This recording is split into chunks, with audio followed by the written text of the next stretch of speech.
بزرگی کی آڑ میں اگر کوئی تکبر کا پیکر بن جائے، چھوٹوں کو بھی وہ ایسے القاب ان کے ساتھ عزت کے جوڑ دیتے ہیں کہ اس سے وہ بڑا محسوس کرتے ہیں۔ جو بھی اس راہ کا مسافر ہونا چاہے وہ سب سے پہلے اپنے دل کو ایسی غلاظتوں سے پاک کرنے کی کوشش کرے۔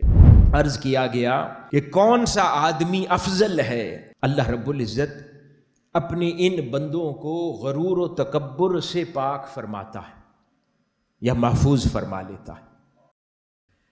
اب تصوف کی آڑ میں، بزرگی کی آڑ میں اگر کوئی تکبر کا پیکر بن جائے، اس کے چال چلن میں، اس کے انداز میں، اس کی باتوں میں تکبر جھلکے تو وہ سب کچھ ہوگا، اللہ والا نہیں ہوگا۔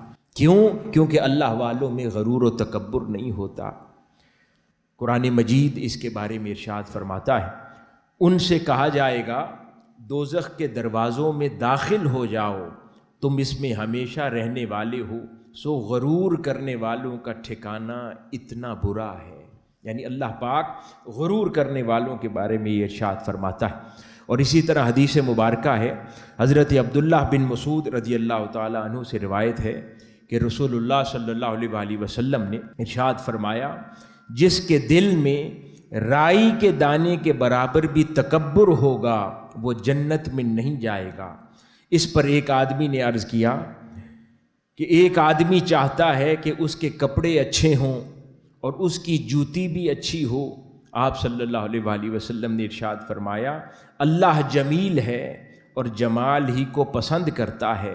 یعنی آپ نے اچھے کپڑے اور اچھے جوتوں کے استعمال کو تکبر نہیں فرمایا، بلکہ فرمایا تکبر تو حق کی طرف سے منہ موڑنے اور دوسرے لوگوں کو کم تر سمجھنے کا نام ہے۔ یعنی اپنا اچھا لباس اختیار کرنا، اچھے جوتے پہننا، اچھا رہن سہن اختیار کرنا علامات تکبر میں سے نہیں ہے، بلکہ کسی دوسرے کو کم تر جاننا، اس کو اس کے حصے کی عزت نہ دینا، اس کو اس کے حصے کا احترام نہ دینا، اس کو بلاتے ہوئے آپ کے الفاظ و کلمات سے تکبر اور غرور کا جھلکنا، آپ کی ادا سے، آپ کے کردار سے، آپ کے عمل سے، آپ کی نگاہ سے کسی کو کم تر اور چھوٹا ہونے کا احساس دلانا، در حقیقت یہ تکبر ہے۔ اور ان کیفیات سے اللہ والے پاک ہوا کرتے ہیں۔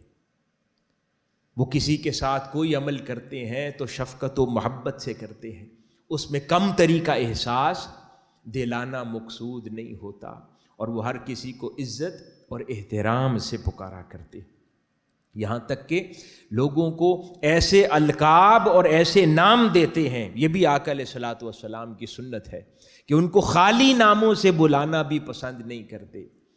چھوٹوں کو بھی وہ ایسے القاب ان کے ساتھ عزت کے جوڑ دیتے ہیں کہ اس سے وہ بڑا محسوس کرتے ہیں، اس سے وہ اپنے آپ کو بہتر محسوس کرتے ہیں۔ یعنی لاڈ اور پیار کے اتنے ایسے القابات ناموں کے ساتھ جوڑ دیے جاتے ہیں کہ وہ اپنے آپ کو بہتر محسوس کرتے ہیں۔ چاہے جائے کہ ہم روکھے طریقے کے ساتھ لوگوں کو بلاتے پھریں، تو یہ بزرگان دین اور صوفیاء کا طریقہ نہیں ہوا کرتا۔ اسی طرح حاضرین گرامی، بزرگان دین کی زندگی میں ایک اور چیز بھی نہیں ہوا کرتی جس سے اللہ پاک نے ان کو پاک صاف بنایا ہے، وہ ہے حسد، بغض اور کینہ یا کسی سے عداوت رکھنا۔ اللہ والے کسی سے عداوت نہیں رکھتے، اللہ والے کسی سے حسد نہیں کرتے، اللہ والے کسی سے بغض اور کینہ نہیں رکھتے۔ ان کے دل صاف ہوا کرتے، اجلے اور ستھرے ہوا کرتے ہیں۔ جو بھی اس راہ کا مسافر ہونا چاہے وہ سب سے پہلے اپنے دل کو ایسی غلاظتوں سے پاک کرنے کی کوشش کرے۔ اللہ پاک اس حوالے سے ارشاد فرماتا ہے، کیا یہ لوگوں پر حسد کرتے ہیں جو اللہ نے انہیں اپنے فضل سے عطا فرمایا ہے؟ یعنی اس حسد کی طرف اشارہ فرمایا۔ اور حدیث مبارکہ میں جسے روایت کیا سیدنا ابی ہریرہ رضی اللہ تعالیٰ عنہ نے، آقا علیہ الصلوۃ والسلام نے ارشاد فرمایا، کسی مسلمان کے قلب میں ایمان اور حسد دونوں چیزیں اکٹھے نہیں ہو سکتی۔ یعنی ایمان بھی ہو اور حسد بھی کسی کے لیے ہو۔ اللہ پاک نے کسی پر مال کا فضل فرمایا ہے، اللہ پاک نے کسی پر رتبے کا فضل فرمایا ہے، اللہ پاک نے کسی پر عزت و شہرت کا فضل فرمایا ہے، اور دل میں جلن اور حسد کے احساس پیدا ہونا شروع ہو جائے، چاہے وہ اس کا اظہار نہ کرتا ہو، لیکن اس کی شہرت، اس کی عزت، اس کی طرف اللہ پاک کی طرف سے مال کی فراوانی کو دیکھ کر اگر اس کا دل گھٹن کا شکار ہو جائے، دل تنگی کا شکار ہو جائے، یا اس کی اس عظمت کے اوپر دل طرح طرح کے بہانے تلاش کرے کہ اس نے فلاں جگہ سے حرام کمایا ہوگا، اس نے فلاں جگہ سے کوئی ظلم کا معاملہ کیا ہوگا، اس نے یہ مال فلاں جگہ سے اکٹھا کیا ہوگا، اور اس کے نتیجے میں اس کا آپ کا دل اسے کم تر جانے، اسے بے ایمان جانے، اسے کمزور جانے، یہ بھی ایک طریقہ ہے اپنے دل کو سمجھانے کا۔ کہ کیونکہ دل میں حسد کی کیفیت پیدا ہوئی، کسی کے فضل پر جو اللہ پاک نے اسے فرمایا، اب اس پر دل ناخوش ہے۔ اب دل کو سمجھانے کے لیے یہ سمجھا کہ اس نے یقیناً کسی حرام رستے سے کمایا ہوگا، دل کو سمجھایا، اسے گناہگار جانا تو دل کو تسلی دے دی۔ تو یہ عمل در حقیقت اہل اللہ کی طرف یہ بھی نہیں ہوتا، دل ان کے اجلے ہوتے ہیں، ستھرے ہوتے ہیں، صاف ہوا کرتے ہیں، اسی لیے وہ اہل اللہ ہے۔ اسی طرح حضرت عبداللہ بن عمر رضی اللہ تعالیٰ عنہ سے روایت ہے کہ رسول اللہ صلی اللہ علیہ وآلہ وسلم سے عرض کیا گیا کہ کون سا آدمی افضل ہے؟ آقا علیہ الصلوۃ والسلام نے فرمایا ہر صاف دل اور زبان کا سچا افضل ہے۔ صحابہ کرام نے عرض کیا یا رسول اللہ صلی اللہ علیہ وآلہ وسلم، زبان کا سچا تو ہم پہچانتے ہیں کہ کون جھوٹا ہے کون سچا ہے، اس کی شناخت ہو سکتی ہے، لیکن صاف دل کو کیسے پہچانے؟ آقا علیہ الصلوۃ والسلام نے فرمایا صاف دل وہ ہے جو پرہیزگار ہے، پاک اور صاف ہے، اس کے دل میں نہ کوئی گناہ ہے، نہ بغاوت ہے، اور نہ ہی کوئی حسد کا جذبہ پایا جاتا، وہ صاف دل ہے۔ اب بغاوت کس بات سے؟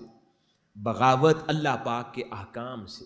دل میں بغاوت کا احساس نہیں ہے، یعنی اسے یہ خیال نہیں آتا کہ یہ کیسی بندش ہے، یہ کیسی قید ہے، یہ اعمال صالحہ کی انجام دہی ہم پر کیسی پابندی ہے، کیسا بوجھ ہے۔ یعنی یہ جذبات در حقیقت دل میں اللہ پاک کے احکام کی طرف بغاوت کا شاخسانہ ہوا کرتے ہیں۔ تو ایسے خیالات اور جذبات کو اللہ پاک اس کے دل کو پاک فرما دیتا ہے۔ ایک اور مقام پر آقا علیہ الصلوۃ والسلام نے ارشاد فرمایا، جسے حضرت انس بن مالک رضی اللہ تعالی عنہ بیان فرماتے ہیں کہ ایک دوسرے سے بغض نہ رکھو اور آپس میں حسد نہ کرو، اور ایک دوسرے کی طرف ناراضگی سے پیٹھ نہ پھیرو، اور اللہ کے بندے بھائی بھائی بن جاؤ۔ کسی مسلمان کے لیے حلال نہیں ہے کہ وہ اپنے بھائی سے 3 رات سے زیادہ بائیکاٹ کرے۔ تو حضرین گرامی، آقا علیہ الصلوۃ والسلام کے یہ فرمان ہے، اب ہم ان کو صرف بیان کرتے ہیں، اللہ والے اس پر عمل فرماتے ہیں۔